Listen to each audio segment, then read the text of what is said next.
कभी ऐसा हुआ है कि डेटा का एक पहाड़ सामने हो, जवाब ढूंढना नामुमकिन सा लगे और घड़ी की सुई तेजी से भाग रही हो? चलिए आज इसी उलझन को सिर्फ 2 मिनट में सुलझाने का एक जबरदस्त तरीका देखते हैं। तो कहानी कुछ यूं है कि ऋषि को एक ईमेल आता है। मुझे सबसे ज्यादा बिकने वाले प्रोडक्ट्स की लिस्ट चाहिए, सबसे ऊपर, और वो भी सिर्फ 2 मिनट के अंदर। अब प्रॉब्लम यह है कि डेटा पूरी तरह से बिखरा हुआ है, एकदम क्योटिक। लेकिन ऋषि ने कोई मुश्किल सा दिखने वाला एल्गोरिदम नहीं लिखा। उसने उठाया अपना सबसे भरोसेमंद टूल पैंडास। तो इस उलझन से सुलझन तक का सफर कैसे तय होगा? इसके लिए हमें सॉर्टिंग को बस एक कमांड नहीं बल्कि एक जबरदस्त आइडिया की तरह देखना होगा। जरा सोचिए, सॉर्टिंग एक मशीन की तरह है। एक ऐसी जादुई मशीन जिसमें आप एक तरफ से उलझा हुआ बिखरा हुआ डेटा डालते हैं और दूसरी तरफ से वाह, बिल्कुल सलीके से करीने से सजा हुआ आउटपुट बाहर आता है। ये बिखरे हुए को व्यवस्थित कर देती है। तो आखिर ये सॉर्टिंग है क्या भला? देखिए, बहुत ही सीधी सी बात है।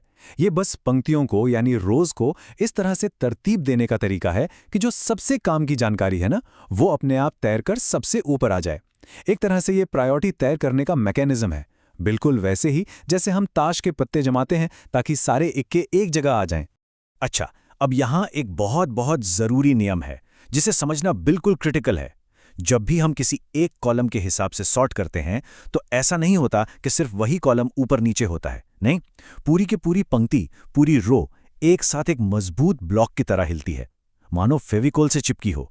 इससे होता यह है कि डेटा की सच्चाई बनी रहती है। मतलब पेंसिल का रेवेन्यू हमेशा पेंसिल के साथ ही रहेगा, कहीं और नहीं जाएगा। चलिए अब थोड़ा और गहराई में उतरते हैं। देखते हैं कि ये मशीन आखिर अंदर से काम कैसे करती है। इसके कंट्रोल पैनल पर क्या-क्या बटन हैं। तो इस मशीन को जो कमांड चलाती है सॉर्ट अंडरस्कोर वैल्यूज, उसके मोटे तौर पर 3 हिस्से होते हैं। पहला है इंजन, जो सॉर्टिंग का काम शुरू करता है। दूसरा है टारगेट, मतलब हम मशीन को बताते हैं कि भाई किस कॉलम को देखकर जमाना है। और तीसरा है डायरेक्शन, यानी ऊपर सबसे बड़ा नंबर आएगा या सबसे छोटा। इस मशीन के काम करने का जो बेसिक लॉजिक है ना, वो बड़ा मज़ेदार और सिंपल है। ये एक बार में सिर्फ 2 चीज़ों को देखती है और उन्हें कंपेयर करती है। अच्छा, क्या ये वाला नंबर उससे बड़ा है? हाँ, तो चलो इनकी जगह बदल दो। फिर अगले 2 को देखो। ये प्रोसेस बार बार दोहराया जाता है जब तक कि सबसे ज़रूरी आइटम एक बुलबुले की तरह तैरकर सबसे ऊपर नहीं आ जाता। इसीलिए इसे बबल सॉर्ट भी कहते हैं। और जो हमने डायरेक्शन की बात की थी ना, वही है जो पूरे फ्लो को कंट्रोल करता है। अगर हम कहते असेंडिंग इक्वल्स ट्रू, तो ये छोटे से बड़े की तरफ जाएगा। मतलब सबसे सस्ती चीज ढूंढनी हो तो ये काम आएगा। और अगर हम कहें असेंडिंग इक्वल्स फॉल्स, तो ये बड़े से छोटे की तरफ जाएगा। मतलब बेस्ट सेलर कौन है, सबसे ज्यादा रेवेन्यू कहां से आया, ये पता लगाने के लिए। सब कुछ बढ़िया चल रहा है, लेकिन कहानी में ट्विस्ट तो आता ही है। क्या होगा जब मशीन कंफ्यूज हो जाए? मतलब जब मामला टाई हो जाए? सवाल सीधा सा है। मान लीजिए 2 प्रोडक्ट्स की कीमत बिल्कुल एक जैसी है, एकदम सेम। अब मशीन कैसे फैसला करेगी कि किसे ऊपर रखना है और किसे नीचे? और इसका हल है एक दूसरा नियम, एक टाई ब्रेकर। इसे एक लाइब्रेरी की तरह समझिए।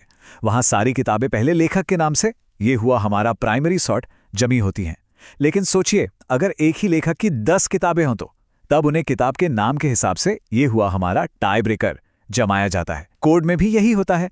हम मशीन को बस एक लिस्ट देते हैं, पहला कॉलम प्राइमरी और दूसरा टाई ब्रेकर। और यहां देखें ये कितनी खूबसूरती से काम करता है। स्टेप 1, पहले प्राइमरी कॉलम यानी प्राइस के हिसाब से सॉर्ट करो। स्टेप 2, अब जहां जहां प्राइस सेम है, सिर्फ उन ग्रुप्स के अंदर टाई ब्रेकर कॉलम यानी कॉस्ट के हिसाब से एक मिनी सॉर्ट कर दो। और नतीजा, एक परफेक्ट, बिल्कुल लॉजिकल लिस्ट हमारे सामने है। तो चलिए अब वापस ऋषि की कहानी पर लौटते हैं और देखते हैं कि सिंपल से लॉजिक ने क्या कमाल किया। और ये देखिए, यही तो है वो मैजिक मोमेंट। पहले डेटा एक उलझी हुई पहेली जैसा था, कुछ समझ नहीं आ रहा था। और सॉर्टिंग के बाद जवाब आंखों के सामने है, बिल्कुल साफ। सबसे ज्यादा रेवेन्यू वाला प्रोडक्ट पेंसिल शान से सबसे ऊपर बैठा है। ऋषि की प्रॉब्लम 2 मिनट से भी कम में सॉल्व हो गई। ये लाइन बहुत गहरी है और इसे हमेशा याद रखना चाहिए। सॉर्टिंग सिर्फ चीजों को तरतीब में रखने का काम नहीं है, ये हमारे पास मौजूद सबसे तेज एनालिटिकल टूल है। ये सिर्फ सफाई नहीं करता, ये मतलब निकालता है, वो भी तुरंत। तो प्राथमिकता का ये जो पूरा लॉजिक है, इसे एक पिरामिड की तरह देख सकते हैं। सबसे नीचे है कच्चा बिखरा हुआ डेटा। सॉर्टिंग उसे एक स्ट्रक्चर देती है, व्यवस्थित पंक्तियों में बदलती है, और इन्हीं व्यवस्थित पंक्तियों से निकलती है वो काम की जानकारी, वो इनसाइट जिसकी हमें तलाश थी। याद रखिए, स्ट्रक्चर ही समझ की बुनियाद है। तो अब अगली बारी आपकी है। एक छोटा सा डेटा सेट बनाइए, इस मशीन को चलाकर देखिए और इस लॉजिक की ताकत को खुद महसूस कीजिए। इसे ट्राई करना तो बनता है। जानकारी को काबू में करने की शक्ति अब आपके हाथ में है।